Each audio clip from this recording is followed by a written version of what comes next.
نبی کریم صلی اللہ علیہ وسلم نے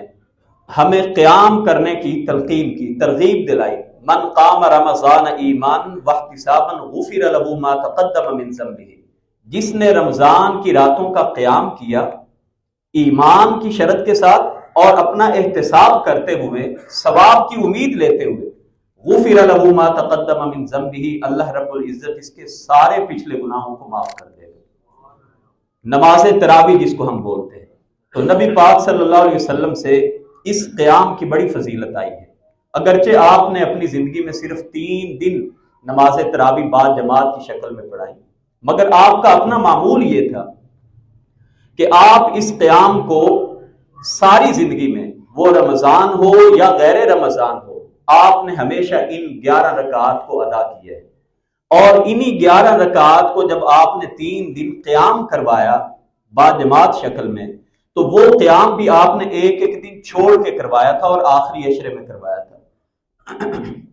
جب آپ نے دیکھا کہ لوگوں کی بڑی تعداد زیادہ ہو گئی ہے، تو آپ نے پھر صحابہ سے فرمایا کہ یہ بہترین اور افضل نماز گھروں کی ہے، تو اپنے گھروں میں اس قیام کو کیا کرو۔ تو آپ نے اس کو جاری نہیں رکھا، لیکن آپ صلی اللہ علیہ وسلم کی سنت موجود تھی، آپ نے 3 دن پڑھائی، جب منع نہیں کیا تو ہمارے لیے سنت تو بن گئی۔ تو صحابہ کرام اس کا معمول بنایا کرتے تھے، پڑھا کرتے تھے۔ سیدنا فاروق اعظم رضی اللہ تعالیٰ عنہ نے جب اپنے دور میں دیکھا کہ صحابہ کرام ٹولیوں کی شکل میں کوئی 2-4 وہاں پہ کھڑے ہو کے نماز کرا رہے ہیں اس قیام کی، تو آپ نے حضرت ابی بن کعب کو آگے کیا اور فرمایا کہ اب باقاعدہ تم امامت کراؤ، جس نے بھی یہ قیام کرنا ہے وہ تمہارے پیچھے کھڑا ہو کے یہ نماز تراویح ادا کر لے۔ اللہ کے نبی صلی اللہ علیہ وسلم نے یہ جو قیام کروایا تھا، یہ اس وقت پہ نہیں تھا جو ہمارے ہاں ہوتا ہے عشاء کے فوری بعد، بلکہ وہ رات کے پچھلے پہر تھا، اور وہ قیام اتنا لمبا تھا کہ صحابہ کہتے ہیں کہ قیام جو ہی ختم ہوا بس ہم نے سحری کھائی اور فجر کا وقت ہو گیا۔ تو اس سے آپ اندازہ کر سکتے ہیں کہ اللہ کے نبی صلی اللہ علیہ وسلم اس قیام کو رات کے آخری پہر میں کیا کرتے تھے۔ تو عرض کرنے کا مقصد یہ ہے کہ یہ آسانی ہے، رات کی نماز کا وقت عشاء کے بعد شروع ہو جاتا ہے، اور صحابہ کرام کے دور سے یہ سنت چلی آ رہی ہے۔ اگر اللہ توفیق دے دے تو فضیلت اس قدر زیادہ ہے، ایمان، احتساب، اپنا محاسبہ کرتے ہوئے، اپنی اکاؤنٹیبلٹی کرتے ہوئے، ثواب کی امید لے کے جو آدمی یہ قیام کرتا ہے اللہ پچھلے گناہوں کو معاف کر دیتا ہے۔ اب جتنا بھی آپ قیام کر لیں، میں نے عرض کیا کہ صحابہ سے، اللہ کے نبی صلی اللہ علیہ وسلم سے 11 رکعات پڑھنا ثابت ہے، مگر یہ نفل نماز ہے، اگر کوئی زیادہ پڑھنا چاہتا ہے تو امام ترمذی رحمۃ اللہ علیہ نے 40 رکعات تک نقل کیا ہے کہ اہل مدینہ کا فتویٰ یہ تھا کہ وہ 40 رکعات تک بھی نفل پڑھا کرتے تھے۔ تو اگر کوئی پڑھنا چاہتا ہے یہ نفل نماز ہے، لیکن اگر سنت کی بات کریں تو جناب رسول اللہ صلی اللہ علیہ وسلم نے 8 رکعات اور 3 وتر پڑھے، اور اس قیام کو اس انداز میں پڑھیں کہ آپ کو جلدی نہ ہو، جتنی آپ نماز پڑھ سکتے ہیں۔ آپ نماز بعد جماعت آ کے پڑھ لیں، یہ بھی افضل ہے۔ آپ اگر یہی قیام گھر میں کرنا چاہیں تو یہ بھی افضل ہے۔ آپ نماز بعد جماعت میں اس نماز کو پڑھ لیں، یہ بھی درست ہے۔ آپ اگر اکیلے نماز پڑھ لیں، یہ بھی درست ہے۔ تو قیام رمضان یہ خاص وہ عبادت ہے جو رمضان المبارک میں کی جاتی ہے۔ تو اگر اللہ توفیق دے دے اس مہینے میں اس قیام کرنے کی، تو بلا شبہ یہ بہت بڑی سعادت ہے۔ اسی طرح اس مہینے میں ایک اور جو مسلمانوں کو کام کرنے کو اپنا معمول بنانا چاہیے، وہ صدقہ خیرات کی کثرت ہے۔ جتنی اللہ نے توفیق دی ہے اپنی جیب، اپنی وسعت بساط کے مطابق۔ جناب رسول اللہ صلی اللہ علیہ وسلم کے بارے میں آتا ہے کہ آپ تیز آندھی کی طرح اجود الناس، آپ لوگوں میں خیر کرنے والے بہت زیادہ سخی ہو جاتے ہیں۔ ہر بات کی سخاوت، سخاوت صرف پیسے کی نہیں ہوتی، سخاوت کسی کے ساتھ اچھے انداز میں پیش آنا، اچھا مشورہ دے دینا، لوگوں کے کام آ جانا، لوگوں کی مالی طور پہ مدد کر دینا، یہ ساری کی ساری سخاوت میں چیزیں آتی ہیں۔ تو اللہ کے نبی صلی اللہ علیہ وسلم اس ماہ مبارک میں اجود الناس، لوگوں میں سب سے زیادہ سخی ہو جاتے تھے، اور صحابہ کہتے ہیں کہ آپ اتنی سخاوت کرتے تھے کہ جس طرح تیز آندھی چلتی ہے،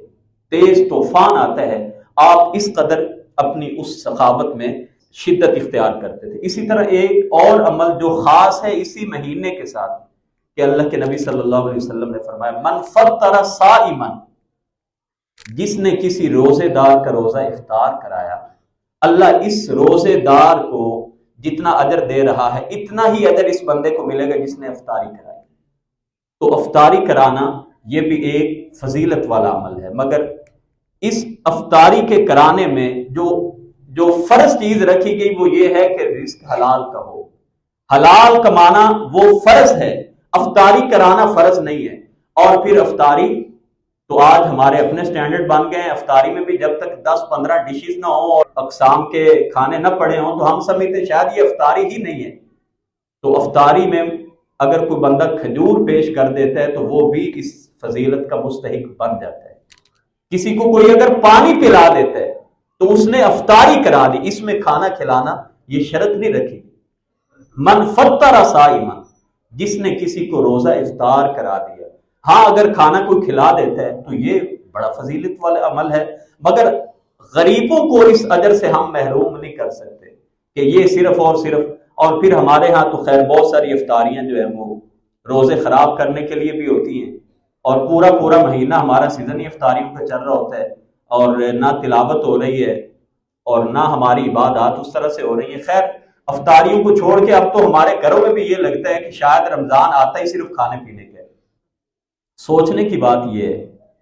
کہ 11 مہینوں میں ہم جو بھی کھاتے پیتے ہیں حلال رزق سے کوئی پابندی نہیں رکھی، 3 ٹائم کو کھانا کھائے، 4 ٹائم کھائے، جو بھی کھائے،